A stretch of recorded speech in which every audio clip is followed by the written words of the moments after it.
Izinkan aku memperkenalkan diri terlebih dahulu. Perkenalkan, nama saya Muhammad Rizky Nugraha. Saya merupakan mahasiswa matematika di Institut Teknologi Bandung dan saat ini saya berada di semester 4. Pada kesempatan kali ini, saya akan menjadi moderator pada jalannya webinar menjelajah batas uh, menjelajah batas berpikir. Oke. Selamat malam para thinker semua. Hari ini kita berkumpul di sini bukan hanya untuk belajar, tapi kita akan menjelajahi salah satu pertanyaan paling penting dan juga paling mendasar yang menggantung di benak para pemikir selama berabad-abad. Apakah matematika itu merupakan sebuah penemuan yang kita gali dari alam semesta, ataukah matematika itu merupakan sebuah ciptaan brilian dari kecerdasan manusia itu sendiri? Sebuah pertanyaan yang mungkin terdengar sederhana ya, tapi ternyata menyimpan makna filosofis yang cukup mendalam dan cukup luar biasa. Pada malam hari ini juga, kita akan mendengarkan dan mengupas tuntas pertanyaan tersebut dan ditemani oleh seorang narasumber yang sangat kompeten di bidangnya. Oleh karena itu, saya izinkan untuk memperkenalkan narasumber kita pada malam hari ini. Beliau bernama Dr. Aditya Firman Ihsan. Beliau merupakan manajer BPP Semen ITB dan merupakan dosen Fakultas Informatika Telkom University. Selama pengalaman berorganisasi, beliau pernah menjabat sebagai Ketua Himpunan Himatika ITB tahun 2015 sampai 2016. Oke, tanpa berlama-lama lagi, saya akan mencoba memanggil narasumber kita pada malam hari ini. Assalamualaikum, Kang Adit. Apakah bisa mendengar suara saya? Waalaikumsalam. Ya, saya masuk nggak? Oh, masuk, Kang. Oke. Eh, Gimana, Kang, kabarnya hari ini? Apakah sehat? Alhamdulillah. Sehat, Hari sehat. ini syahdu banget ya suasana Bandung. Baru banget hujan terus gitu. Tapi walaupun dingin, tapi tidak memutus semangat kita untuk belajar ya, Kang ya, untuk di malam hari ini. Oke, tanpa berlama-lama lagi, saya coba berikan waktu dan kesempatannya kepada Kang Adit untuk menyampaikan materinya. Untuk Kang Adit, dipersilakan. Oke, bismillah. Ya, Assalamualaikum warahmatullahi wabarakatuh. Ya, alhamdulillah wassalatu wassalamu sayyidina Muhammadin wa ala alihi wasallam. Mabadu. Oke, jadi ini materi tentang matematika. Yang awal ini memang sebuah pertanyaan yang sebenarnya bahkan nggak cuma jadi pertanyaan anak matematika gitu, itu sering dipertanyakan oleh beberapa orang yang mengkaji sains dan ilmu pengetahuan secara umum. Tapi kayak ini biar lebih mudah teman-teman di sini saya mungkin menganggap teman-teman di sini nggak dari matematika semua. Eh, jadi biar mudah dipahami, saya akan me- menceri lebih ke bercerita aja nanti. Nah, bentuk bercerita di sini saya dibantu beberapa kawan di sini. Udah siap nggak ya? Oke, eh, saya screen dulu.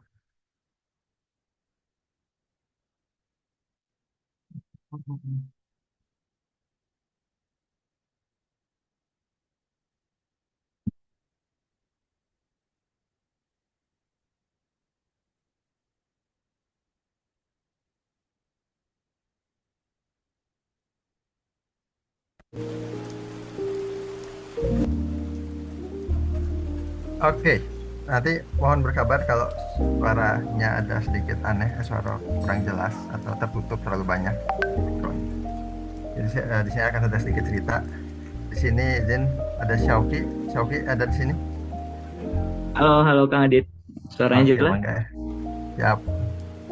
Jadi insya Allah kita akan ada cerita dikit dan semua seluruh materinya adalah tentang cerita. Jadi harap teman-teman di sini memperhatikan ceritanya gitu.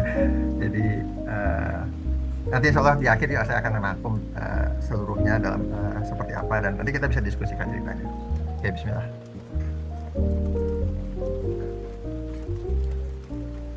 Konon, di suatu kafe, di pusat salah satu kota besar.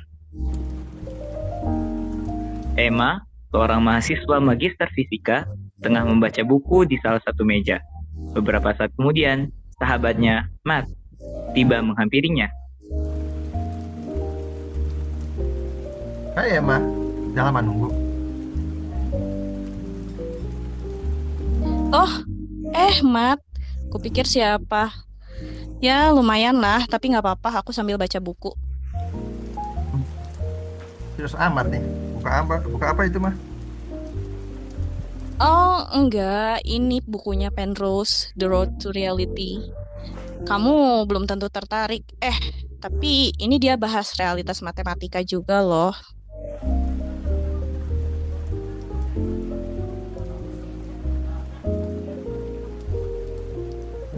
Oh iya, emang dia bahas gimana? Banyak. Mending kamu baca sendiri deh. Tapi yang jelas, aku jadi mikir banyak nih akhir-akhir ini. Nah, Matt, menurutmu matematika itu diciptakan atau ditemukan sih? Ih, udah jadi filsuf aja nih dia sekarang. Kenapa tuh tiba-tiba penasaran gituan? Ya, coba lihat deh hukum-hukum alam. Dari yang klasik sampai yang modern. Semuanya dapat dinyatakan dalam persamaan-persamaan yang ringkas. Bahkan sampai disebut unreasonably efektif. Kafe latte-nya satu kan ya? Pelayan tiba membawa secangkir kopi. Oh iya, makasih A. Lagi kepotong, Emma membuka HP-nya mencari sesuatu. Nih, Matt, lihat deh quotes-quotesnya Einstein ini. Einstein aja sampai bilang kalau matematika itu terlalu indah untuk jadi sekedar produk pikiran. Jadi pasti matematika itu ditemukan kan?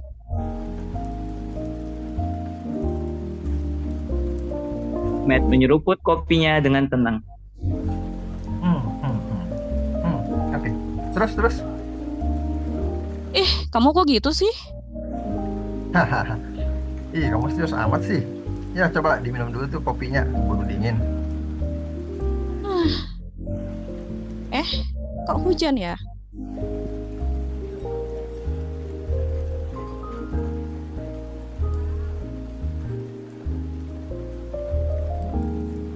Emma dan Matt terdiam sejenak, memberi jeda untuk suara hujan masuk ke kesadaran mereka.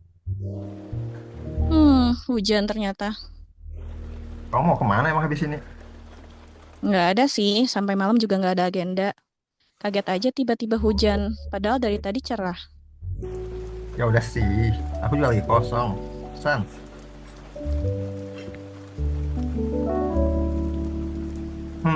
Coba deh, Mak.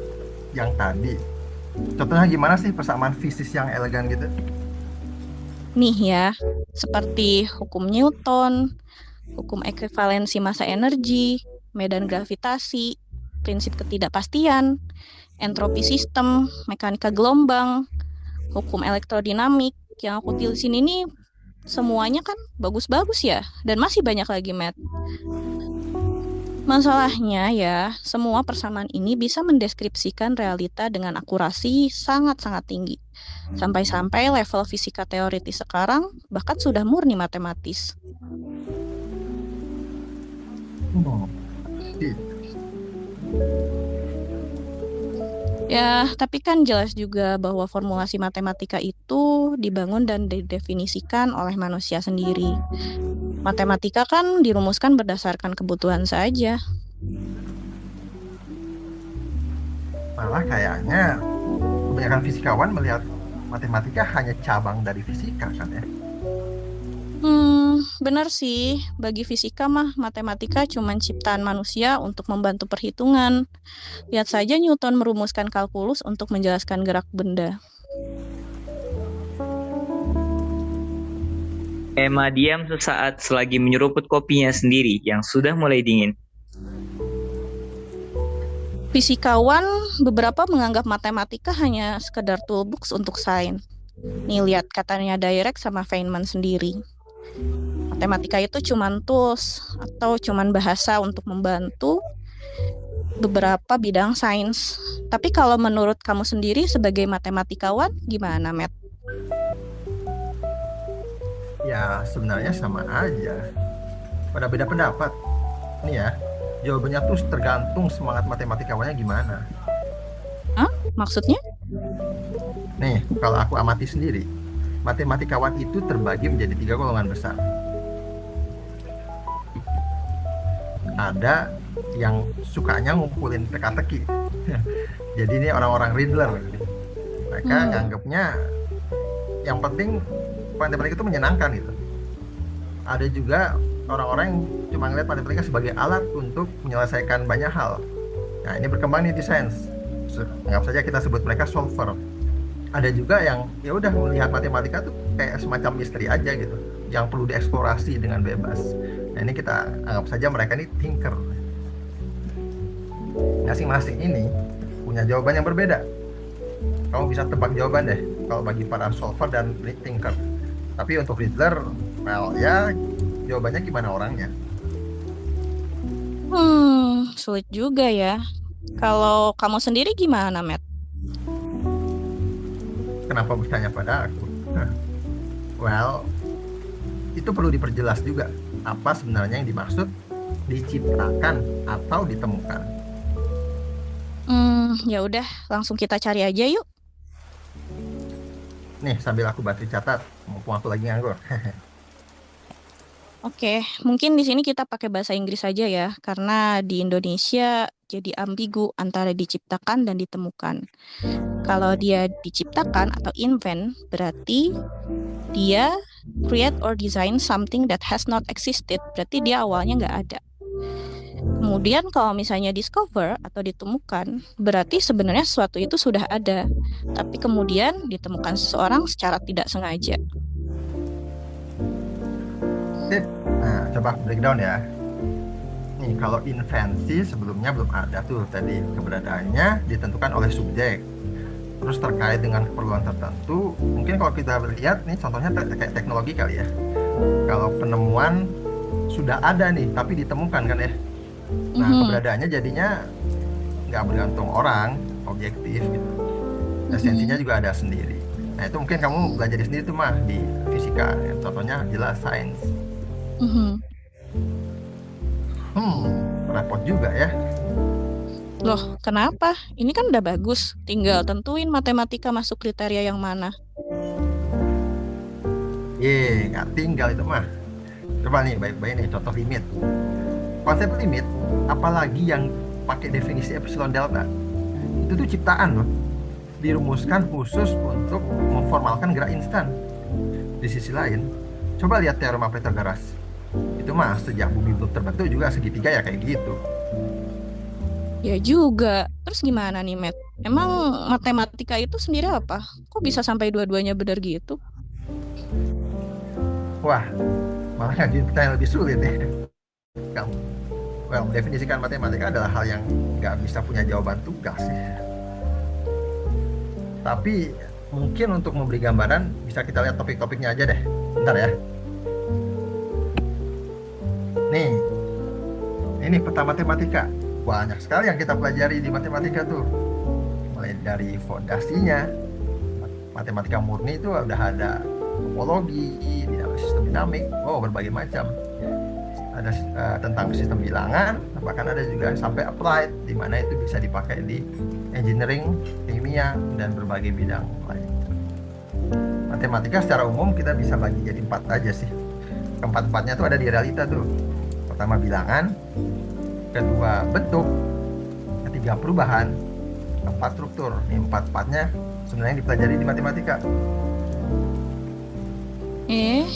Ada tuh maksudnya gimana ya? Jadi bilangan itu ada. Aduh, mah kamu nih ada aja sih pertanyaannya. Tapi aku jadi terasa platonik banget sih ya. Platonik? Kok jadi jenis gempa sih? Itu tektonik sih. Nih ya, Plato tuh orang ini nih. Ini lukisan terkenal nih, lukisan memperlihatkan para filsuf dan saintis di masa lalu. Kamu sudah sering dengar lah ya kalau Plato. Iya tahu, tadi kan cuma bercanda. Nah, dia tuh nunjuk ke atas karena dia terkenal dengan pemikirannya bahwa di atas dunia fisik ini ada dunia lain yang sempurna, yang berisi bentuk-bentuk ideal dari realita. Melihat, nih coba nih ya, lihat gambar-gambar ini. Kamu pasti nangkap ide yang sama kan? Dari kiri sampai ke kanan. Ini semuanya menuju ke orang loh. Perhatikan gambar paling kanan. Itu kan kalau kalau kita lihat tuh sebenarnya cuma lingkaran, terus setengah lingkaran gitu. Tapi kalau kita taruh misalnya di depan pintu, kita langsung tahu mungkin itu adalah toilet laki-laki misalnya atau semacamnya. Nah, kita pun di dunia nyata akan mudah membedakan mana orang, mana benda yang lain. Kata Plato, pastilah ada suatu gagasan ideal tentang orang, semacam blueprint yang menjadi bentuk utama dari orang.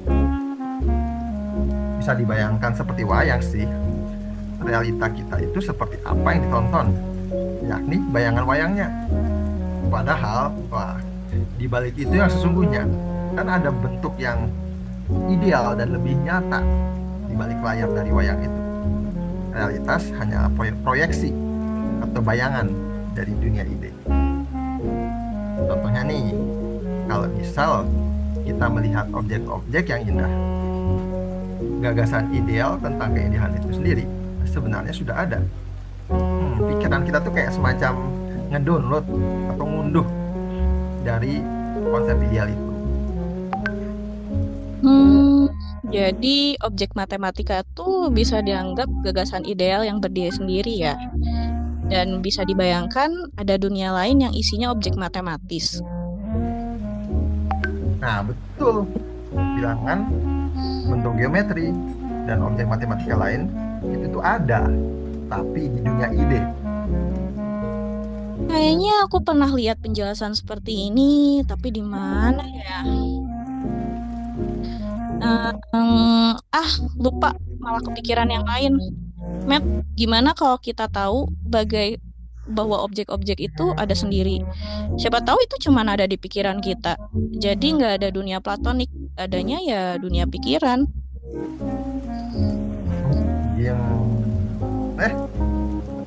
Bukannya itu si Tika ya?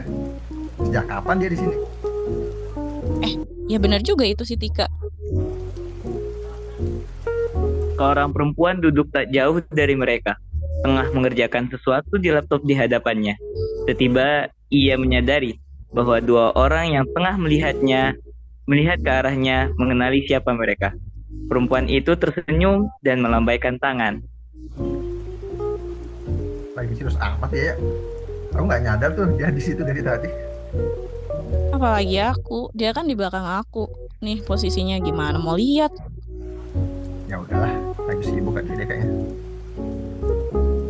Sampai di mana tadi? Aku juga lupa. Tapi malah dari yang dunia ideal matematis itu, aku jadi keinget sesuatu. Kau pernah dengar istilah multiverse nggak? Ya dong, itu udah jadi material sci-fi itu mah. Nah, ada fisikawan namanya Max Tegmark. Itu dia bikin hipotesis keberadaan multiverse itu ada 4 level. I see. Wait, what? Gimana tuh? Jadi, 3 level terbawah itu multiverse physics. Panjang kalau didetailin, nanti baca aja. Intinya, yang pertama itu wilayah semesta yang di luar jangkauan observasi manusia. Yang kedua, itu gelembung-gelembung ruang yang terbentuk ketika inflasi setelah Big Bang. Pusing kan? Nggak usah dipikirin lah yang ini. Yang kebayang mungkin yang ketiga, karena yang biasa dibahas di film, yang ada versi lain dari dirimu, itu level 3. Jadi multiverse level 3 itu adalah semesta yang bercabang. Nah, kata Tegmark, yang level 4 itu adalah ketika ada semesta lain dengan struktur matematika yang berbeda. Jadi maksudmu mungkin aja ada semesta lain di mana aturan matematikanya berbeda? Yap, ini tuh cara Tegmark untuk menjawab unreasonable effectiveness of math yang tadi kita bahas. Jadi ya semesta kita yang ini bentuknya ringkas gitu persamaan fisiknya. Tapi bisa jadi ada kemungkinan persamaan bentuk lain. Wow. Tapi ini masih duga-duga kan ya? Iya ya, masih hipotesis, tapi itu ditanggapi serius tahu. Tegmark terkenal dalam urusan ini. Dia aja sampai ngajuin yang namanya MUH atau Mathematical Universal Hypothesis atau juga yang dikenal sebagai Ultimate Ensemble Theory. Intinya, seluruh semesta ini adalah matematika. Dunia fisik ini hanya seperti video yang terrender dari sebuah data. Ini versi ekstrim dari dunia Plato sih.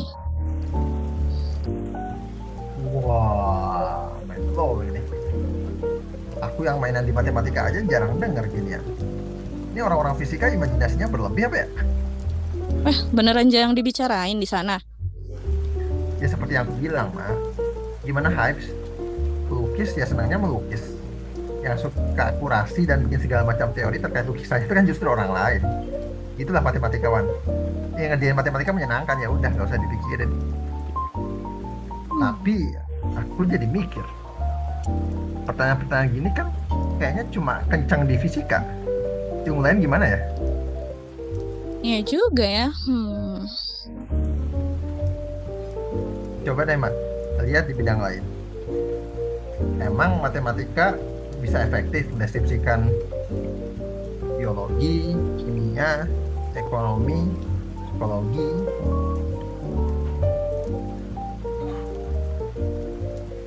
Ayo, bahas apa nih nyebut-nyebut psikologi?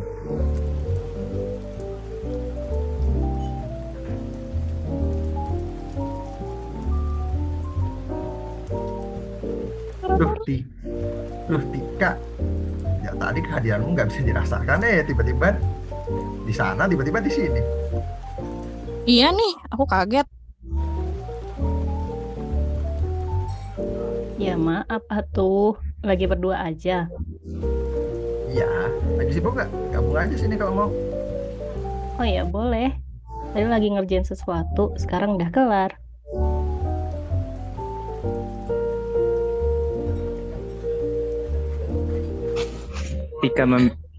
Tika membereskan barang-barangnya dan memindahkannya ke meja Mat dan Emma. Lagi bahas apa aja sih? Serius banget. Udahlah, ntar kamu ikut pusing, Tik. Tadi tuh si Emma lagi kampanye efektivitas matematika gitu dalam mendeskripsikan realita. Oh ya, matematika bisa menjelaskan gimana manusia emosi nggak? Atau gimana manusia berpikir? Atau gimana tubuhmu itu begitu canggih mengolah makanan?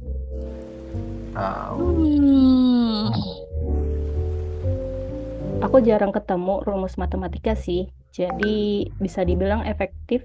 Aku lihat-lihat mah paling cuma di fisika dan teknik. Kamu ada benernya juga sih, Tik. Karena fisika itu ilmu yang mengurusi fenomena langsung, bukan yang kompleks. Seperti makhluk hidup, apalagi manusia. Dipikir-pikir wajar aja sih. Ilmu fundamental mah harus sederhana. Begitu diterapkan ke sistem kompleks, ya jelas makin kompleks.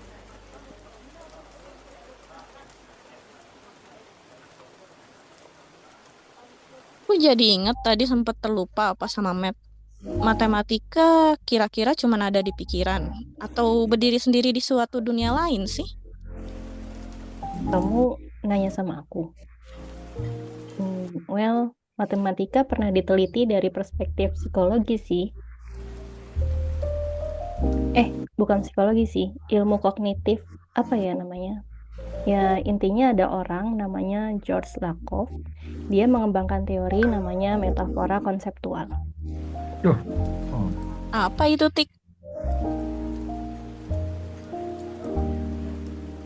Kita kalau berbahasa sering pakai metafora kan ya?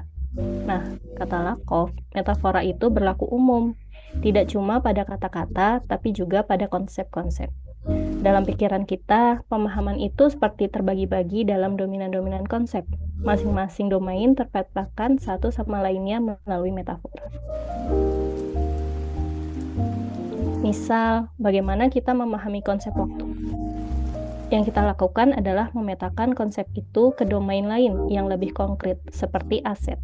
Sehingga kita pun memunculkan pemahaman seperti, aku nggak punya waktu, aku habiskan waktu bersamamu, aku mau pakai waktu itu untuk berlibur. Cara seperti ini bisa menghemat waktu aku. Seakan waktu itu adalah aset. Antar domain saling terpetakan secara bertahap, dari yang abstrak ke yang konkret. Konsep paling konkret itu konsep-konsep yang menubuh, artinya dapat dikorelasikan langsung dengan pengalaman. Seperti konsep berjalan, bergerak, berputar, dan sebagainya. Wah, menarik. Terus berarti Lakoff juga terapkan itu di matematika? Yep, tentunya. Dia nulis buku khusus terkait itu. Menganggap konsep-konsep matematis itu datang dari metafora domain konkret. Judulnya Where Mathematics Comes From. Misal ya, konsep bilangan dipetakan pada konsep posisi di garis. Ada yang lebih depan, ada yang lebih di belakang. Aritmatika pun dipahami dari proses bergerak sepanjang garis. Penjumlahan adalah bergerak maju, dan seterusnya. Dan semua matematika bisa seperti itu. Yap, untuk matematika, tingkatan pemetaannya bisa sangat banyak.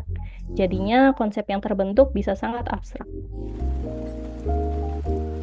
Bentar, kayaknya aku mulai paham. Kayak gini bukan ya? Mana paham sih kalau kayak gini. Ya anggap saja ya. Tapi ini memang cocok sih. Wait. Ini persis seperti yang kutanyain tadi ke Matt. Berarti matematika jelas produk pikiran dong. Ini kan metafora dalam pikiran, gimana kita memahami konsep di kepala secara bertingkat. Ya, mungkin aja. Tapi perlu diketahui bahwa metafora kognitif ini seperti metafora bahasa aja. Artinya cuma semacam carrier atau carrier konsep aja. Konsepnya nggak selalu cuma dalam pikiran. Ya, seperti konsep waktu tadi. Kita pikirkan, tapi ya waktu itu sendiri kan ada ya. Tapi sebenarnya tetap sulit loh. Kalau sudah ke ranah yang sangat abstrak, nggak tahu tuh konsep memang beneran ada atau cuma di pikiran manusia. Ini nih ya, coba aku gambarin. Nih, kayak gini kan problemnya. Domain matematis itu ciptaan pikiran manusia atau memang ada sendiri? Tuh kan misalnya ada masalah real. Masalah real tuh misalnya benda bergerak, atau misalnya ada medan listrik atau roket yang terbang. Itu ada model matematisnya tuh. Nah, model matematis ini kemudian bisa dikembangin tuh toolbox matematika kayak kalkulus, turunan segala macam, aljabar gitu. Matematika akhirnya dikembangkan dari situ tuh. Akhirnya ya beberapa toolboxnya bisa menyelesaikan model itu jadi sebuah kesimpulan yang akhirnya jadi solusi itu di dunia nyata. Nah, yang diabstraksi ini kan nggak jelas ya sebenarnya toolbox ini dari kita, dari manusia, atau memang udah ada duluan. Kembali lagi pertanyaan awal nih. Emang apa pertanyaan awalnya? Nih Emma, nanyain matematika diciptakan atau ditemukan? Wah, ada-ada aja. Sebentar deh. Kayaknya ada yang bisa dilihat dari bagan kamu.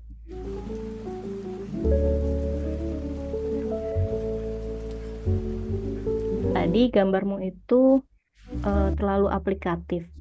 Secara umum kan bisa kayak gini aja. Pasti setiap objek matematika itu diabstraksi dari entitas yang real kan?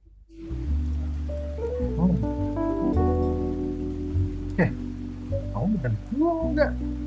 Aku dapat sekarang. Gimana? Coba deh, Mak. Gimana sains berkembang? Pasti butuh alat juga kan?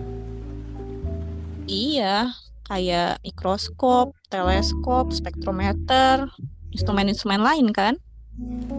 Yep, sains butuh instrumen yang diciptakan. Tapi sains sendiri kan sebenarnya ditemukan.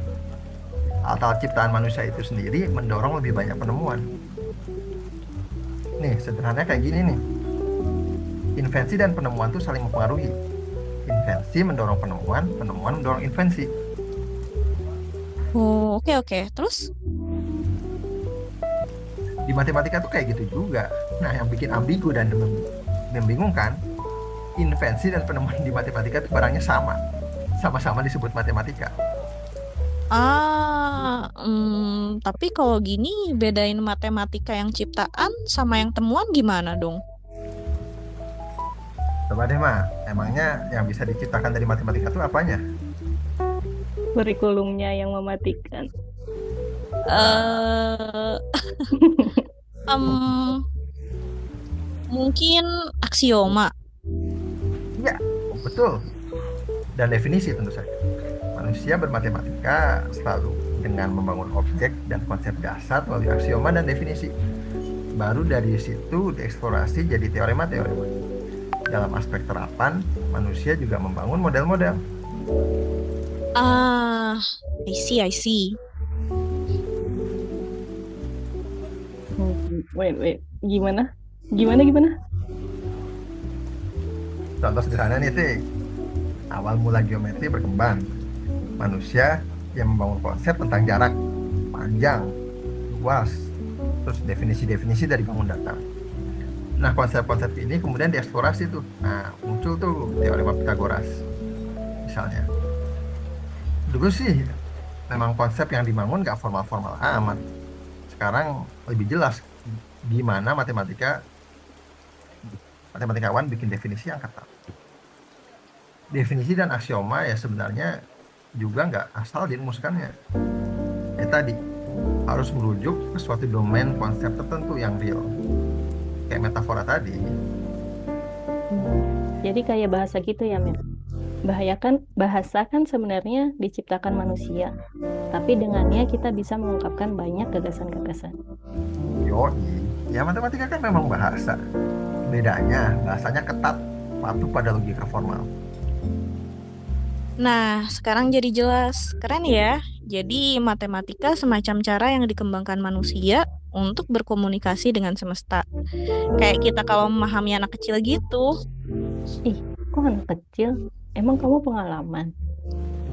Jangan salah ya. Aku udah biasa ngurus keponakanku yang masih bayi. Ya, intinya kita semacam menerjemahkan semesta dengan bahasa yang kita develop sendiri. Terus dengan bahasa itu kita bisa jadi lebih memahami isi semesta. Dan ya semestanya nggak harus yang terlihat. Kayak bilangan pi. Itu kan abstrak, tapi ada di semesta. Ah, bener juga. Pantas tadi aku merasa pernah baca yang terkait di satu tempat. Sekarang jadi ingat. Nih, sama Penrose digambarkan seperti ini. Dari realitas fisik, kita bisa membangun konsep-konsep dalam pikiran. Kemudian dari konsep yang terbangun, matematika bisa terungkap. Tapi memang hanya sebagian dari matematika itu yang punya representasi nyata di dunia fisik. Wow.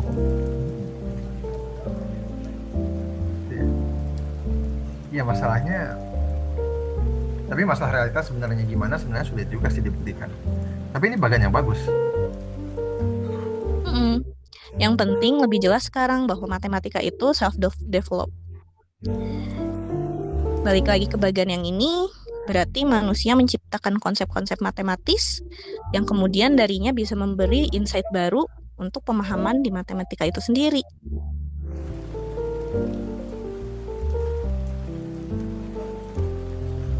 Aduh, ada-ada aja kalian nih sore-sore gini. Udah sekarang sekalian makan aja yuk. Sekalian bahas hal lain yang lebih bikin kepala dingin. Oke deh, ide bagus. Kebetulan aku juga udah mulai lapar. Tika lagi santai juga kan ya? Yep.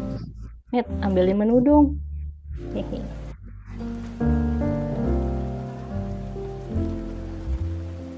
Mat, Emma, dan Tika pun akhirnya memesan makan dan bercakap-cakap sampai agak malam.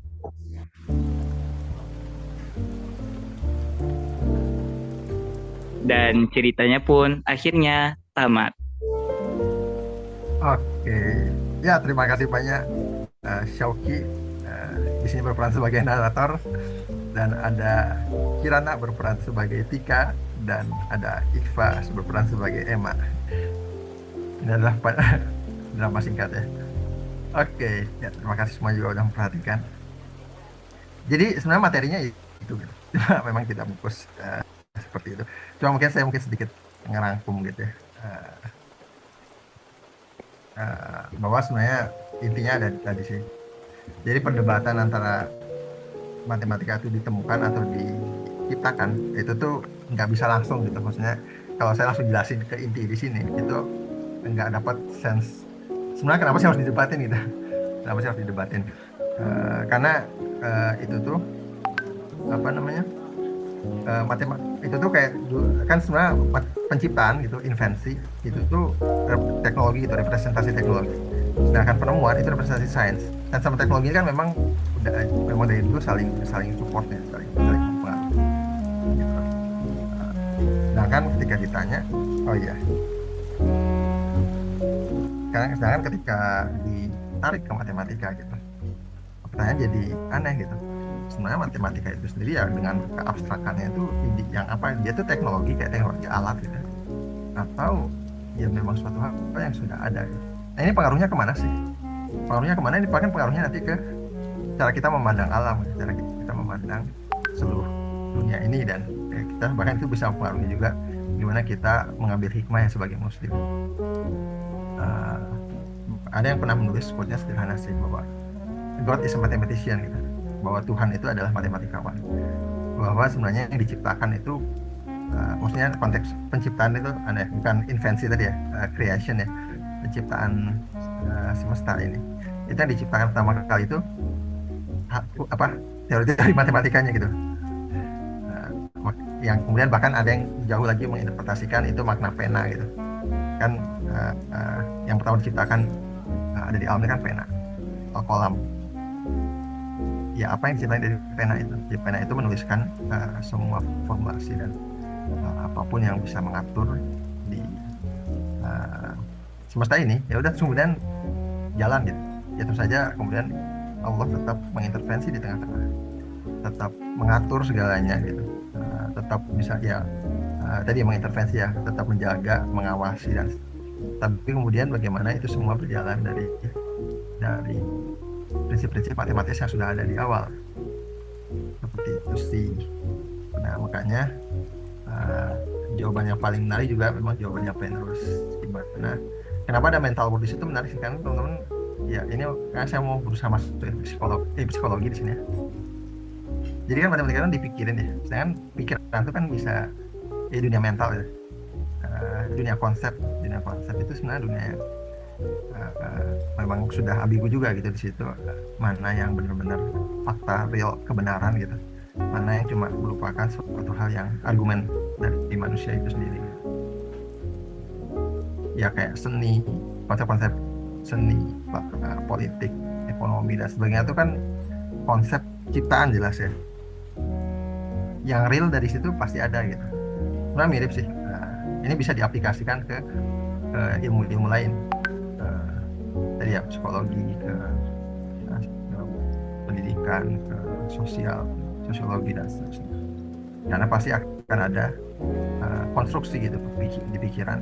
Ada yang benar-benar memang representasi dari realita itu sendiri. Seperti itu sih sebenarnya ya. Terus sedikit saya mau, ini buat yang teman-teman matematika ya, semoga sih ada teman-teman matematikawan di sini.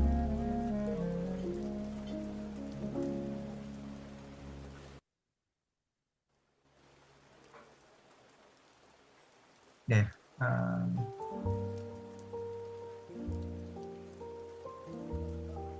jadi mungkin ambil ini nggak harus, kayaknya nggak harus matematikawan juga untuk paham ya. Jadi tapi yang untuk bawahnya ya sih.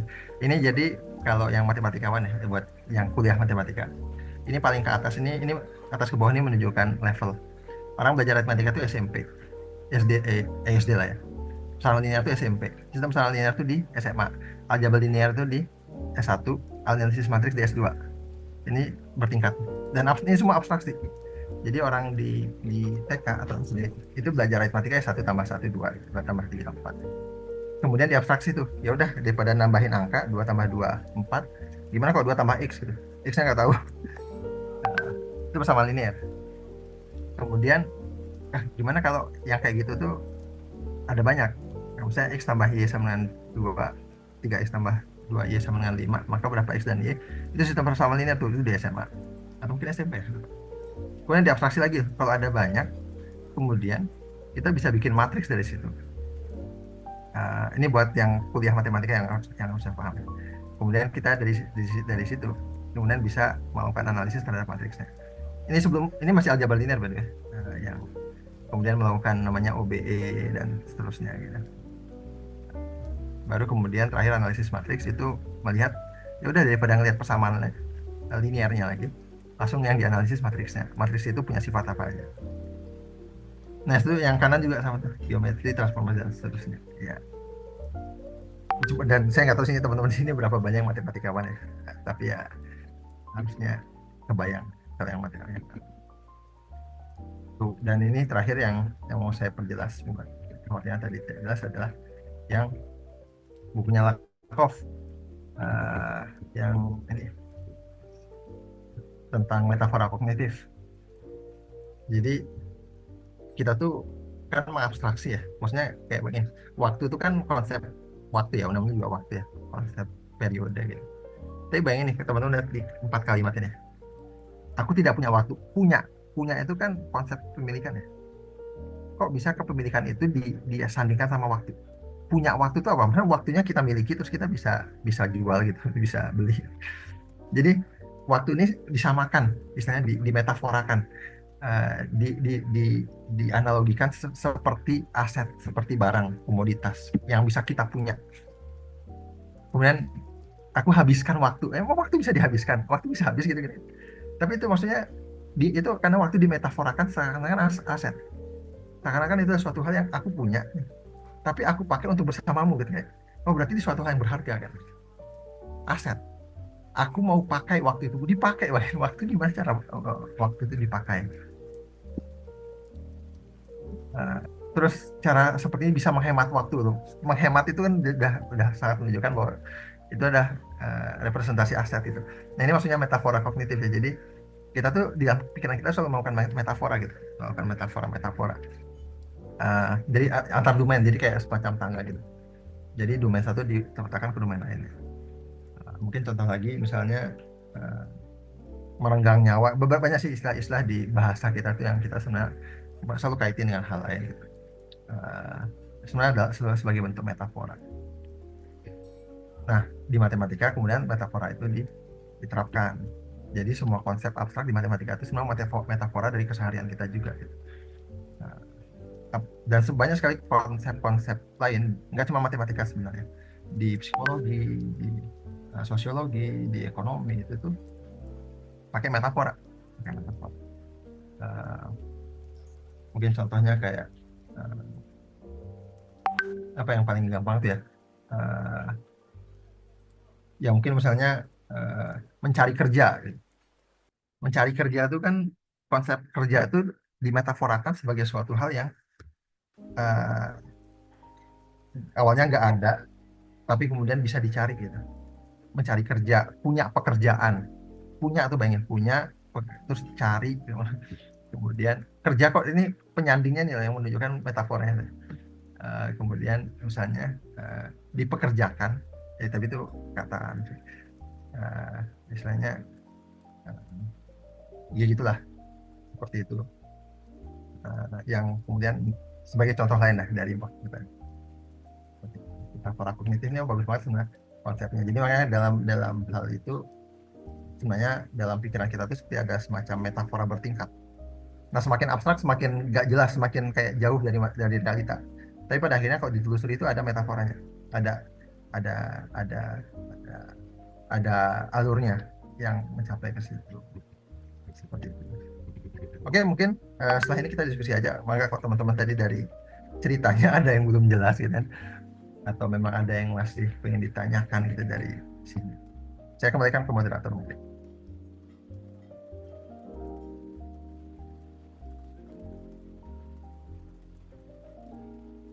Oke, terima kasih banyak Kang Adit dan tim yang telah menyampaikan materi dan sedikit storytellingnya ya.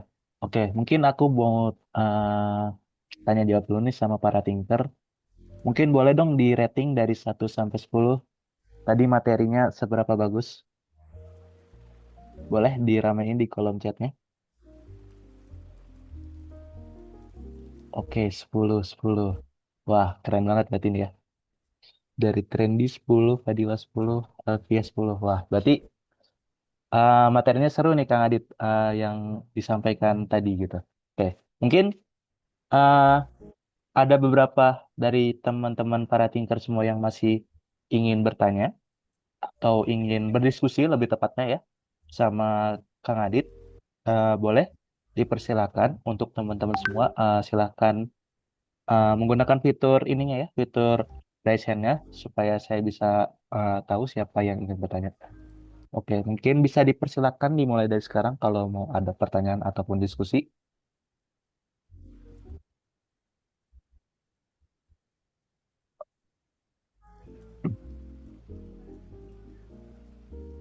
Oke, ada dari eh, Kak Rahma Aifil. Boleh Kak Rahma Aifil nyalakan mic-nya dan silakan untuk bertanya. Terima kasih moderator atas waktunya. Sebelumnya, Pak, nama saya Muhammad Rahma Aifil Indira. Sekarang saya udah lulus dari bangku kuliah SMA dan sekarang udah diterima di Universitas Gadjah Mada mengambil jurusan ilmu aktuaria. Nah, kalau ngomongin ilmu aktuaria kita juga ngomongin matematika nih, Pak. Nah, makanya saya sebenarnya tujuan masuk di pelatihan ini di kelas menjelajahi batas nalar untuk bisa mengetahui secara esensi dari matematika itu apa. Nah, tadi sempat bagus banget Pak buat dari awalnya saya sempat terkagum-kagum penjelasan materinya benar-benar out of the box banget dari yang pernah saya ikutin. Nah, tapi mungkin saya ingin mengajukan sedikit pertanyaan ataupun sedikit klarifikasi karena saya tidak terlalu otaknya tidak sepintar itu jadi masih dalam proses belajar. Pertama, tadi sempat dijelasin tentang metafora kognitif ya Pak. Nah, yang saya pahami memang di bagian bahasa, terutama bahasa, kita bisa memetaforakan, kita bisa melebih-lebihkan sesuatu yang kita anggap sebagai X, terus kita bisa kontekskan dalam suatu kalimat. Nah, eh, pertanyaan saya adalah tadi dijelaskan tentang istilahnya metafora bertingkat. Nah, saya tuh masih bingung apa istilahnya ya. Poin utama dari matematika sebagai metafora bertingkat itu bagaimana? Itu pertama. Kemudian kedua, eh, walaupun tadi Bapak sudah merangkum 3 poin yang sudah dijelaskan terkait matematika tadi, tetapi saya masih belum nemu. Oh, kenapa ya matematika dianggap sebagai misal ilmu yang bisa merepresentasikan cara kita untuk memandang alam. Nah, itu saya masih belum ketemu dasarnya. Sekiranya kalau misal mau dijelasin lagi, tidak mengapa, Pak. Cukup itu saja. Oke, terima kasih banyak Kak Rahma Aifil atas pertanyaannya. Mungkin boleh untuk Kang Adit untuk dijawab pertanyaan dari Kak Rahma Aifil. Waktu dan tempatnya dipersilakan. Iya. Yang pertama tuh tadian ya, seperti dulu langsung lupa lagi. Terkaitan ya metafora ya, metafora kognitif. Jadi esensi matematika dalam konteks itu sebenarnya jadi seperti eh, yang memetakan realita tapi dalam versi abstrak gitu. Jadi kan sebenarnya itu tuh memetaforakan gitu. Jadi mungkin contoh tadi ya, ada yang real dari kehidupan kita tuh kan ya benda gitu, benda yang bisa dipegang gitu, fisik gitu. Kemudian eh, ini saya ambil contoh non matematika dulu ya. Kemudian itu dimetaforakan ke waktu. Kemudian waktu ini bisa jadi dimetaforakan ke hal lain lagi yang jauh lebih abstrak. Misalnya apa kayak kehidupan gitu misalnya. Eh, atau ya hal-hal yang jauh lebih abstrak lagi dari waktu. Bahkan mungkin suatu hal yang eh, ya mungkin awalnya jadinya ketika dikaitin itu jadi udah jauh dari dari asal mulanya. Aset dimetaforakan ke waktu, kemudian waktu ini dimetaforakan ke misalnya ke kehidupan atau misalnya ke umur atau ke ya tadi misalnya ke alam semesta gitu ke ya apa istilahnya ya, Uh, ya gimana semesta ini tercipta sampai kemudian nanti kiamat lagi gitu. Kayak apa hubungannya kemudian nanti kita akhirnya kayak udah menjadi semacam tangga bertingkat yang akhirnya asal mula konsepnya gitu, konsep realnya itu udah nggak kena, udah seperti nggak nyambung padahal sebenarnya ada tangganya gitu. Nah kalau di konteks matematika itu ya itu jadi seakan-akan sebenarnya peta matematika yang semua yang ada sekarang dari statistik, kemudian eh, apa dia misalnya di analisis, kemudian di terapan, di aljabar, kombinatorik dan seterusnya, itu awalnya pasti itu ada hasil metafora bertingkat dari realita. Ya, tadi kalau sebenarnya kan Lakoff ini bukan matematikawan, jadi dia nggak jelasin semua matematika sih, dia cuma jelasin yang sederhana kayak tadi aritmatika gitu ya, yang umum gitu. Ya tadi aritmatika. Jadi kalau ditanya sebenarnya kalau berdasarkan metafora kognitif itu esensinya apa? Ya matematika jadi semacam abstraksi gitu. Eh, versi abstrak dari realita. Tapi jauh lebih jadi versi abstrak yang ya dengan itu tuh dibuat objektif gitu. Karena apa? Matematika mengabstraksinya kan pakai pakai bahasa-bahasa logika yang rigid. Semua menjawab. Tadi yang pertanyaan kedua apa ya? Sorry, kalian. Oh, oke Pak. Tadi buat pertanyaan pertama udah clear ya. Buat pertanyaan kedua, tadi saya masih belum nemu istilahnya apa ya, dasar kenapa. eh, Mungkin kalau bisa dijelasin kembali. Tadi kan Bapak udah ngejelasin yang rangkuman dari cerita tadi. Nah, saya belum nemu apa ya istilahnya, dasar matematika tuh sebagai esensi tuh apa Pak? Gitu. Dasar matematika sebagai dasar ini dasarnya matematika ya. Ya, yang tadi sudah dijelaskan dalam cerita itu Pak.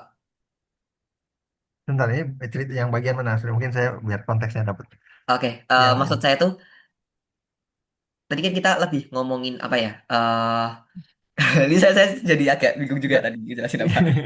Gak apa-apa. Gimana? Eh, Mungkin pertanyaan saya tuh lebih ke arah saya belum dapat poin dasarnya tentang cerita matematika yang tadi Bapak bawakan di storytelling tersebut. Karena saya masih sudah ada yang bagian metafora tadi saya udah paham. Nah, kemudian di bagian-bagian lain itu saya masih belum terlalu paham gitu, Pak. Maksud maksud saya pertanyaan saya tuh gitu. Oh, bagian-bagian lain yang selain metafora itu. Ya, Eh, Oke. Sebenarnya gini sih, mungkin tapi kalau sebenarnya ini akan memudahkan kalau udah mengalami matematikanya sehari. Tapi nggak tahu di aktuaria belajar sampai teori dan pembuktian nggak ya? Nggak. kenapa, Pak? Bisa diulangi? Di aktuaria belajar belajar teorema dan pembuktian nggak? Pembuktian tidak terlalu Pak, lebih ke arah ke ekonomi. Oh, langsung teoremanya gitu ya. Ya, kapital select lah. Hmm. Ya, jadi sebenarnya sebenarnya kan matematika itu kalau kalau disederhanakan itu tuh kumpulan kumpulan definisi dan teorema. Jadi contohnya gini, penjumlah tadi aritmatika itu sebenarnya kan kita mendefinisikan apa itu penjumlahan, apa itu pengurangan, apa itu bilangan dan seterusnya. Kemudian kita ciptain teorema. Teorema itu kayak aturan yang mengatur definisi-definisi itu tadi. Definisi itu eh, me- objeknya, menentukan objeknya. Teorema itu menentukan cara kerjanya. Nah, seperti itulah. Mungkin kalau di fisika tuh definisi itu menjelaskan materi. Kalau eh, materi fisiknya, kalau kalau teorema itu menjelaskan hukum-hukumnya gitu. Nah, sebenarnya esensi matematika kan dua itu. Jadi kemudian kan pertanyaannya definisi sama teorema ini sebenarnya tadi diciptakan atau ditemukan. Nah, akhirnya kan kemudian saya bagi dua itu. Dua-duanya ada di matematika. Nah, definisinya sendiri itu ciptaan manusia karena kayak bahasa gitu lah. Eh, Kayak misalnya definisi bilangan. Bilangan itu kan nggak mesti 1, 2, 3, 4, 5 sampai 10. Saya bisa saya bisa bikin bilangan lain loh. Saya bisa bikin bilangan itu basis nggak perlu basis. Bahkan bilangan itu kan nggak perlu basis 10, bisa basis 8, bisa basis 2. Basis 2 kan biner. Basis 8 oktal namanya, basis 16 heksadesimal itu bisa, dan semua teoremanya bisa diturunin dari situ. Saya mau bikin teorema kalkulus pakai heksadesimal bisa. Nah, jadi kayak seakan-akan ciptaan kan gitu. Ya kayak gimana manusia gitu ya, gimana nih, tapi kemudian kalau apa namanya, di sisi mana dia penemuannya. Nah, akhirnya tapi ada beberapa hal gitu di situ, misalnya tadi yang saya sambil contoh sederhana adalah pi. Bilangan pi mau dituliskan dengan heksadesimal, biner, atau desimal gitu. Pi itu ya pi aja gitu. Pi itu memang adalah rasio dari diameter dan keliling lingkaran. Nggak bisa diubah gimana pun caranya gitu. Mau kita definisikan lingkaran dengan cara berbeda, tetap aja pi itu kayak gitu. mau saya ubah kata lingkaran tuh dengan bahasa lain pun juga pi itu tetap kayak gitu gitu. Jadi itu akhirnya eh, kalau mau dikatakan ya intinya di situ matematika eh, apa namanya eh, kumpulan definisi dan teorema dan di mana definisi dan teorema ini ada yang sebenarnya sebenarnya cuma tuh manusia ciptain untuk membantu kita membahasakan, dan di sisi lain juga ada beberapa teorema yang memang sebenarnya sudah ada gitu, udah seperti itu gitu. Sudah cukup menjawab, Pak. Terima kasih. Oke, terima kasih atas pertanyaannya Kak Rahma Aifil. Ini ada yang bertanya juga Kang Adit lewat chat. Saya coba bacain ya. Permisi Pak Adit, kalau boleh saya bertanya melalui kolom komentar. Tadi kan sempat dibicarakan mengenai matematika dan hal-hal yang berkaitan dengannya. Bagaimana pandangan Pak Adit dengan frasa berpikir matematis? Apakah sebatas mampu melakukan abstraksi atau memecahkan masalah saja? Atau mungkin bisa jauh lebih dari itu? Oke, mungkin bisa dijawab oleh Kang Adit. Oke, eh, itu eh, apa ya, kontekstual ya. Jadi maksudnya gimana orang yang mengucapkan itu maksudnya apa gitu. Jadi, berpikir matematis itu gini, apa ini kan kalau dari Mas Rifki memberi contoh dua ya, melakukan abstraksi atau memecahkan masalah gitu. Pada akhirnya semua terkait gitu. Kalau tadi kan saya membaginya menjadi tiga gitu. Solver, berpikir matematis itu kayak nge-solving sesuatu, memecahkan riddle, apa teka-teki gitu. Atau apa saya lupa lagi tadi. Semacam thinker ya, konsep-konsep abstrak tadi. Semua saling terkait gitu. Karena teman-teman untuk bisa teman-teman yang bisa yang terbiasa mengerjakan sudoku biasa saya nggak bisa generalisasi, tapi saya termasuk yang dari awal suka suka main sudoku mungkin jadi suka matematika. Dia orang suka main sudoku itu eh, kemampuan abstraksinya bisa cukup tinggi gitu untuk bisa apalagi sudoku yang ya sudoku yang high difficulty ya misalnya, karena kita harus bisa menerka-nerka dan menciptakan planning tertentu di gitu. Nah, kemampuan itu pasti akan terkait dengan nanti pembuktian teorema. Apa sih akan terkait gimana kita ketika kita punya teka-teki tertentu atau problem tertentu itu bisa di-solve atau enggak. Jadi terkait berpikir matematis pada akhirnya kalau saya sederhanakan itu intinya adalah kemampuan memetakan memetakan semua konsep itu secara rigid, secara logis gitu. Kenapa? Nah, memetakan ini, jadi teman-teman tahu game teori nggak? Game teori itu salah satu contoh matematika yang nggak terlalu abstrak, tapi kelihatan gimana matematika itu memperlihatkan terlihat sebagai sebuah ilmu untuk memetakan gitu, memetakan konsep seperti itu sih. Jadi memetakan memetakan konsep yang akhirnya itu biasanya agar lebih mudah peta ini dibawa ke level abstrak gitu. Seperti itu. Kenapa dibawa ke level abstrak? Biar bebas dari bias. Kalau kita bawa di realitas kan bias, bias itu bias definisi ya maksudnya. Kayak misalnya contoh ya orang orang suka debat kayak misalnya eh, debat apa namanya eh, kayak apa itu kebebasan berpendapat gitu misalnya, itu bisa macam-macam tuh pendapat, apa itu demokrasi, itu bisa macam-macam pendapat, tapi perdebatannya simpel, mereka punya definisi yang beda-beda. Nah, sama matematika udah kan dapat sama definisi, dibawa definisi itu ke level yang lebih tinggi, abstraksi, dibuat definisinya tuh rigid banget. Teman-teman kalau lihat definisi matematika ya, definisinya matematika tuh ya, definisi limit jadi saya udah kasih lihat ya, untuk setiap epsilon ada delta maka sehingga dan seterusnya gitu, pakai bahasa logika yang benar-benar rigid, nggak boleh ada sedikit pun. Jadi mau orang Amerika, orang Indonesia, orang Cina baca itu dengan cara yang sama gitu. Seperti itu sih. Nah, begitu.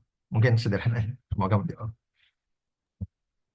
Oke, terima kasih Kang Adit atas jawabannya. Gimana Kak Rifki Fauzi, apakah sudah puas dengan jawabannya?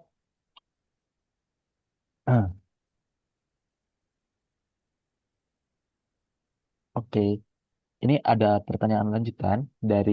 Oh, oke. Sebelum sebelum saya bacakan lewat kolom komentar, apakah ada yang ingin bertanya secara langsung terlebih dahulu?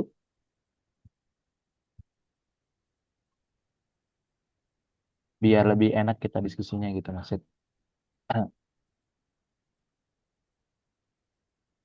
Oke, sepertinya saya bacakan terlebih dahulu saja pertanyaan di kolom komentar.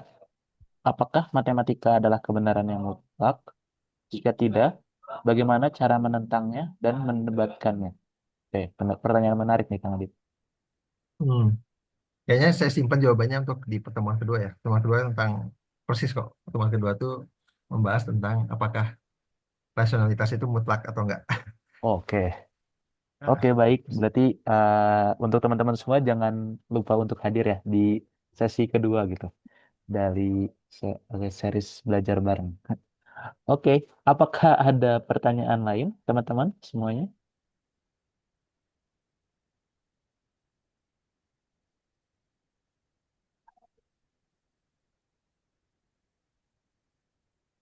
Oke, aku tunggu sampai 24.5 terlebih dahulu. Jika ada yang ingin bertanya, dipersilakan mumpung masih ada waktunya gitu.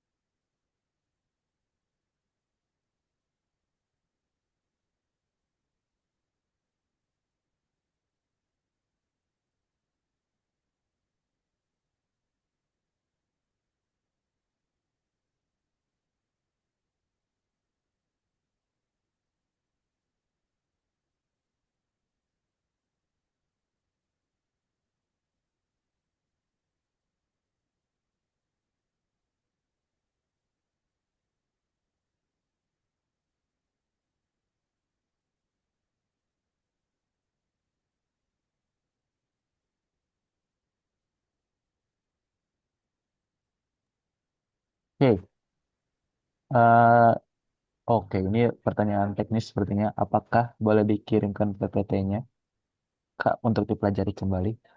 Bagaimana nih, Kang Adit insya Allah. atau panitia?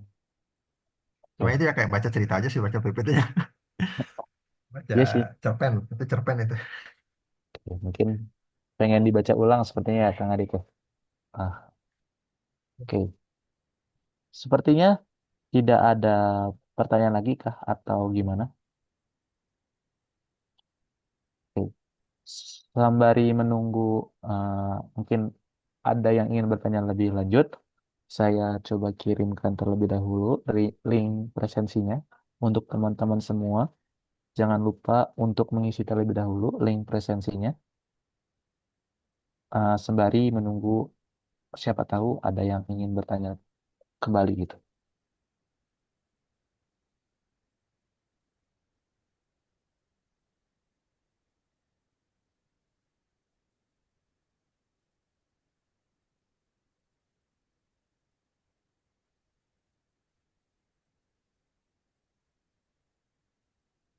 Oke, ada yang raise hand dari Kak Aswan pribadi. Boleh Kak Aswan, boleh untuk open mic dan bertanya. Oke, oke. Yang sebelumnya terima kasih Mas Eko ya atas materi yang disampaikan kan Kang Adit. Apa kabar Kang? Keren keren. Ya, Mohon dapat maaf, dari Kang, agak pertanyaan. putus-putus sepertinya. Oke. Gimana? Sebentar. Kalau sekarang bagaimana ya? Oke, sudah aman, sudah aman. Ya, sangat menarik materinya karena saya sudah cukup lama eh, bisa dibilang meninggalkan eh, berpikir yang mendalam seperti ini gitu ya tentang matematika diciptakan dan ditemukan. Eh, Mungkin tidak terlalu banyak yang sebenarnya bisa oh akhirnya seperti ini seperti itu tapi ada satu mungkin yang meminta pendapat gitu dari Adit ya. Kalau saya menangkapnya di sini ketika tadi ada bahwa matematika itu kita membangun definisi terus ada teorema gitu ya. Cuman terpikir oh apakah mungkin yang ketika kita membagi matematika diciptakan dan ditemukan itu kalau menurut saya mungkin bukti itu ya, bukti dari sebuah teorema, bukti dari itulah yang diciptakan, sedangkan mendefinisikan, memberikan teorema itu menjadi ditemukan itu. Mungkin kalau dari sudut pandang Adit itu mungkin ada apa ya, Hmm, komen atau gimana gitu. hmm. Sama satu lagi terkait tadi bahwa kita matematika cenderung abstrak, setiap setiap kali itu abstraksinya semakin meningkat mulai dari aritmatika yang tadi sampai pada akhirnya teori matriks kan meningkat terus-terus. Kira eh, ada batasannya nggak ya kira-kira nanti kayak atau peningkatan ini menuju tak hingga dan lain sebagainya, nggak tahu kan ya, hanya pertanyaan-pertanyaan yang muncul seperti itu. Mungkin ada pendapat dari Kang Adit. Terima kasih. Oke, mantap. Langsung aja ya. Iya Kang, langsung Oke, saja. ya. Ini Aswan ini teman teman apa dulu? Matematikawan juga. Up, Aswan. Makasih ya. Jadi eh apa tadi oh ya terkait sebenarnya menarik sih tadi masalah pembuktian ya. Eh, agak anu tuh. eh saya jadi karena saya jadi mikirnya gini sih karena ada beberapa teorema yang bisa dibuktikan buktinya tuh bisa banyak gitu. Teorema Pythagoras itu kan buktinya kalau saya dia paling tidak saya waktu itu tahunya ada tiga gitu paling enggak. Mungkin ada lagi yang lain. Eh, untuk ngebuktiin teorema sama tapi dengan pendekatan yang berbeda gitu. Eh, tapi Pythagorasnya nggak berubah gitu. Jadi mungkin saya malah berpikir kebalikannya sih. Jadi eh, eh, apa tadi Aswan ngomong gitu ya bahwa pembuktian itu justru eh, ciptaan. Ya benar sih berarti berarti yang sesuai. Pembuktian itu ya memang ciptaan manusia karena kayak jalan menuju ke sana kan alur-alur logika, kumpulan-kumpulan premis kan gitu. Kan pembuktian itu kan gitu, kumpulan-kumpulan premis logis gitu yang akhirnya bisa menghasilkan suatu pernyataan benar gitu, teorema. Eh, seperti itu. Tapi sebenarnya itu dan akhirnya mungkin teoremanya pada akhirnya ditemukan.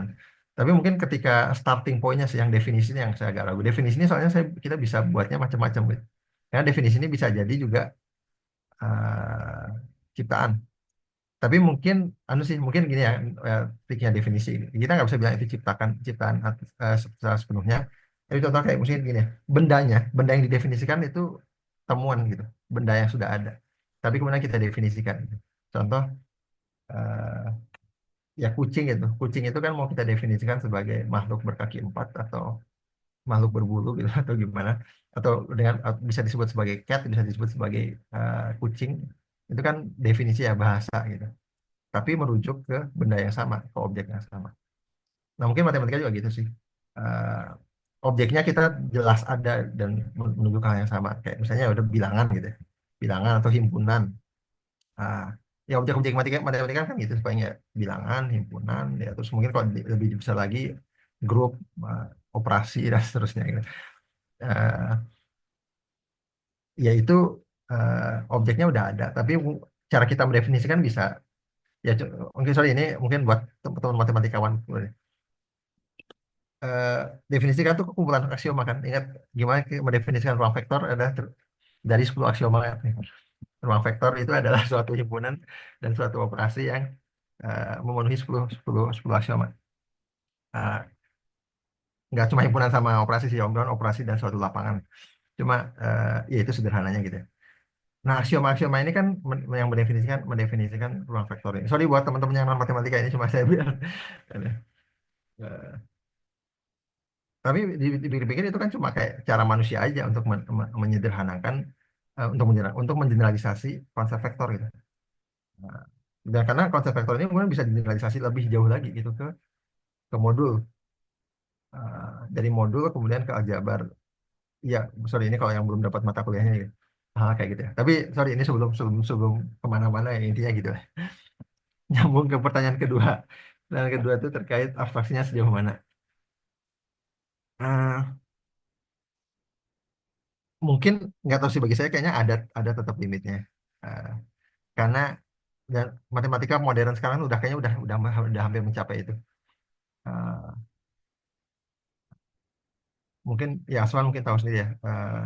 Kalau sekarang titik paling abstraknya di aljabar itu kan teori kategori misalnya. Ya, itu buat teman-teman ya. Di teori ada di matematika namanya teori kategori. Itu cuma ngelihat bahwa yang jadi objek ya cuma suatu hal apa nyebutnya panah itu. Misalnya kumpulan panah. Saya juga bukan orang kategori sih cuma eh, yang dilihat itu cuma relasi antar objek aja gitu. Jadi yang dia yang benar-benar dia pelajari itu cuma strukturnya doang. Struktur dari suatu hal. Ini sorry banget abstraknya memang luar biasa ya.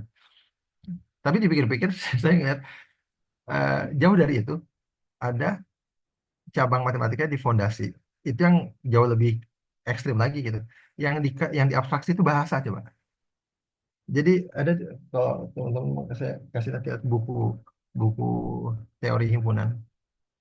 Itu yang di halaman pertamanya mendeskripsikan, mendefinisikan apa itu bahasa. Ya, jadi bahasanya didefinisikan dulu. Seabstrak itu. Jadi kemudian didefinisikan logika itu apa. Aturan logika itu dasarnya dari mana. Jadi sejauh itu gitu. Nah, saya nggak tahu sih mentoknya udah kayak udah titik mentoknya orang matematika kayak sampai sampai sejauh itu dia mengabstraksi itu. Tapi ya udah kan bahasa tuh udah mentoknya, logika tuh udah mentoknya. Saya nggak tahu sih apakah setelah ini apakah ada abstraksi bentuk lain seperti itu. Jadi ya intinya udah ngelihat ngelihat segala sesuatu itu ya intinya apa sih gitu kalau cara orang matematika ya. Gitulah. Ya semoga buat teman-teman non matematika bisa catch up atau nanti mungkin kalau butuh elaborasi lebih lanjut saya coba.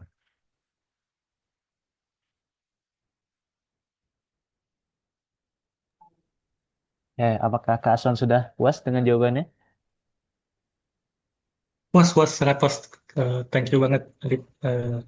Sangat sangat menyenangkan untuk ini bisa ini belajar lagi di sini gitu. Thank you, thank you. Oke, terima kasih kembali untuk Kak Aswan. Terakhir, aku sebelum waktunya habis, aku beri kesempatan satu kali lagi untuk teman-teman yang ingin bertanya.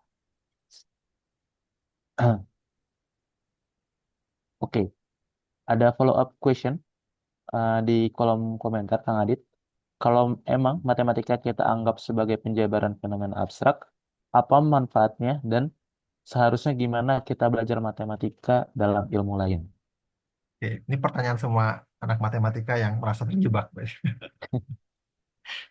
Semua anak matematika yang merasa terjebak begitu belajar aljabar kayak ngapain aku belajar ini kan. Nah, kayak gitu.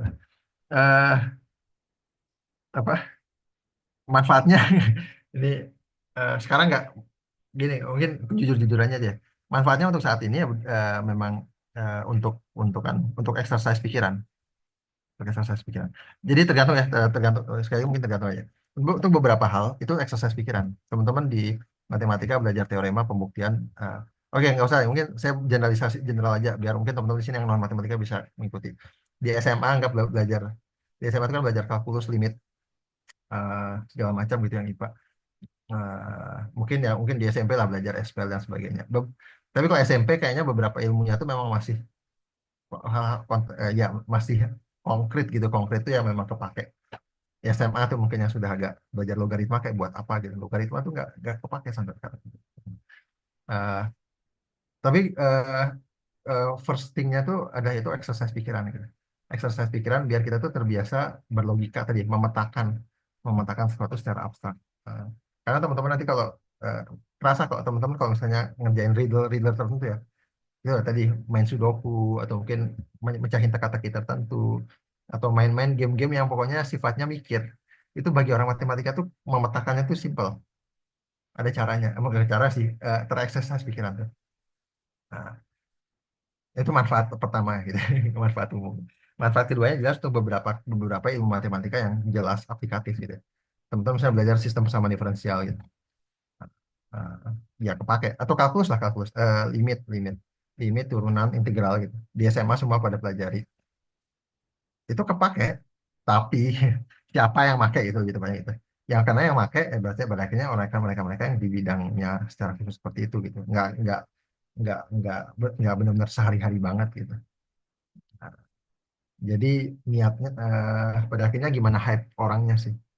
Nah, nah, kalau ditanya, kalau berbicara konteks yang lebih luas lagi sebagai peradaban itu sebagai eh, ya kita masyarakat, eh, manfaat matematika itu pasti ada. tapi 100 tahun lagi. Jadi saya tuh dulu sering saya dihibur gitu sama dosen matematika gitu. Ya kan, eh, tenang aja, semua yang kalian pelajari sekarang itu nanti 100 tahun lagi baru kepake gitu. Kenapa? Semua yang teman-teman pakai sekarang itu 100 tahun, secara matematis itu 100 tahun sebelumnya baru baru ditemukan gitu. Apalah misalnya AI ini, AI ini. AI itu kan konteksnya apa? Artificial intelligence itu eh, underlying konsepnya itu kan ada namanya gradient descent sama perkalian matriks. Itu kan secara matematis itu konsep yang kayak ratusan tahun yang lalu gitu ditemukan. Ya nggak ratusan tahun yang lalu, tapi lama lah gitu.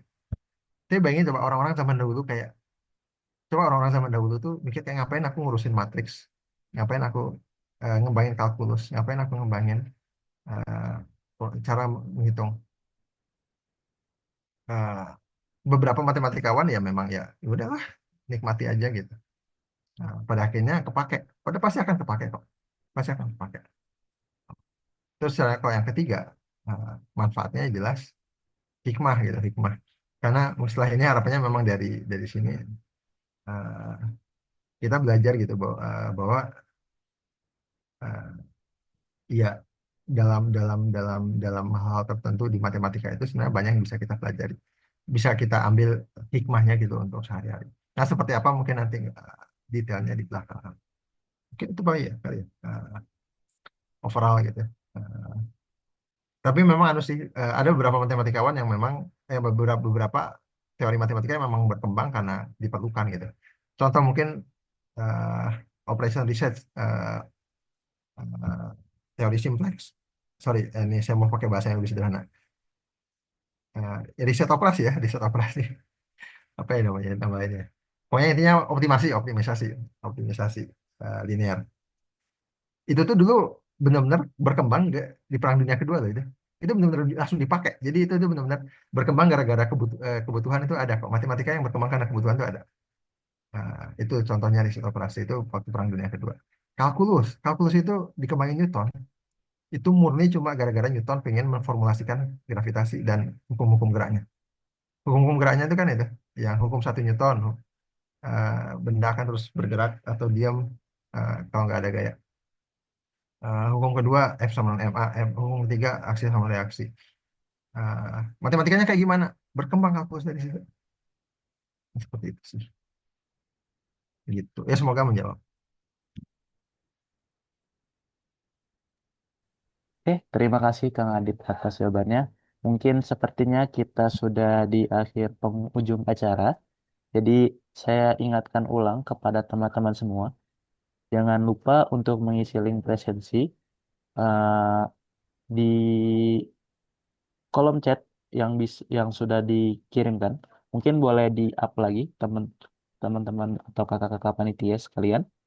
Dan eh, jangan lupa saya ingatkan kembali untuk ikuti seluruh kelas dari rangkaian acara menjelajah batas nalar agar nantinya kita bisa mendapatkan diskon buku sebesar 15%. Oke, mungkin cukup dan saya ucapkan terima kasih banyak kepada Kang Adit yang sudah bersedia meluangkan waktunya untuk berdiskusi bersama ya. Aku sebutnya berdiskusi bersama karena memang matematika itu saya juga merupakan mahasiswa matematika gitu ya. Dan ya selebihnya aku sependapat gitu dengan pendapat Kang Adit kalau misalkan emang sampai saat ini aku saat belajar matematika soal-soalnya tuh pembuktian, pembuktian dan pembuktian gitu kan. Kayak dipikir-pikir ngapain useless gitu. Kita ngebuktiin ini gitu, ngebuktiin itu gitu. Tapi memang yang bisa aku ambil betul adalah logika berpikirnya gitu.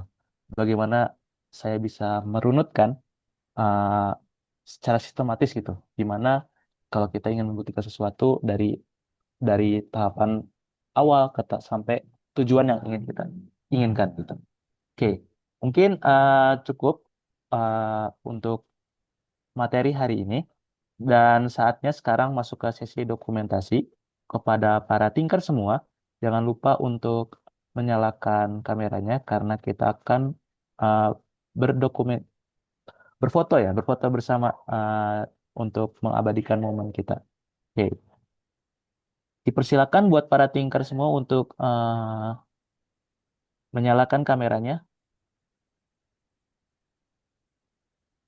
Oke, aku tunggu sampai 21:02 ya.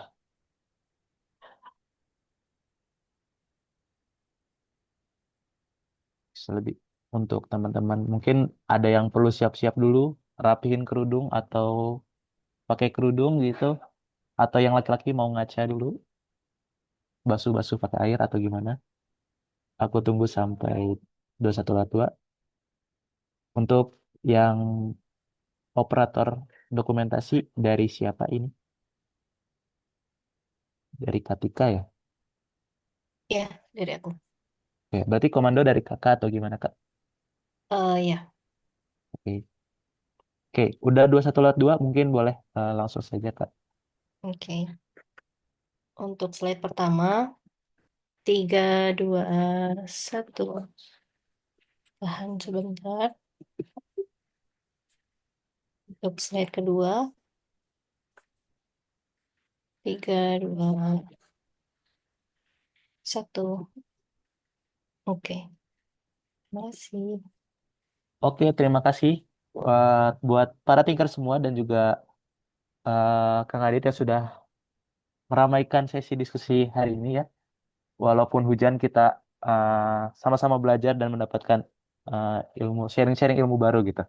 Dan tak lupa, aku mengingatkan ulang buat teman-teman semua jangan lupa mengisi absensi, link presensi yang ada di kolom komentar. Dan jangan lupa untuk ikuti seluruh sesi kelas OCS karena eh, akan mendapatkan diskon 15% dalam pembelian buku matematika menggali makna matematika.